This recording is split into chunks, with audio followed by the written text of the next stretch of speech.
សូមញាតិញោមពុទ្ធបរិស័ទទាំងអស់គ្នាតាំងចិត្តជ្រះថ្លាត្រេកអរចំពោះបុណ្យកុសលនៅក្នុងពេលល្ងាចនេះក៏ញាតិញោមពុទ្ធបរិស័ទទូទាំងប្រទេសប៉ុណ្ណាទាំងស្រីលង្កាទាំងប្រទេសនានាហើយនិងប្រទេសខ្មែរយើងក៏បានបូជាផ្កាចំពោះគុណបរតនត្រ័យក៏នៅនឹងប្រកណ្ឌកុដ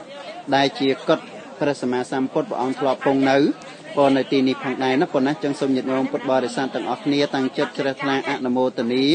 ត្រេកអរនៅបុណ្យកុសលដែលបានបូជាក៏នៅប្រតិផងនៅផ្កាផងចំពោះគុណបរតនត្រ័យនេះសូមគណៈគុណម្ចាស់គ្រប់ព្រះអង្គញាតិញោមប្រជាពុទ្ធបរិស័ទសវនិកជនទាំងអស់អនុមោទនាជ្រះថ្លាត្រេកអរចំពោះបុណ្យកុសលដែលយើងបានបំពេញហើយនៅក្នុងពេលនេះប៉ុណ្ណានេះគឺជា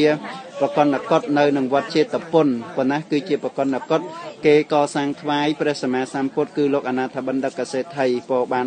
កសាងថ្វាយឥឡូវនេះប្រជាពុទ្ធបរិស័ទសវនិកជនដែលមានប្រសាទសទ្ធាជ្រះថ្លានិមន្តនឹងអញ្ជើញមកពីប្រទេសនានាក៏បាន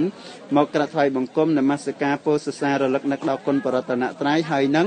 មានការបូជាដោយផ្កាប៉ុណ្ណាចំពោះគុណបរតនត្រ័យសូមញាតិញោមពុទ្ធបរិស័ទទាំងអស់គ្នាអនុមោទនាជ្រះថ្លាត្រេកអរបុណ្យកុសលប៉ុណ្ណាសូមអនុមោទនា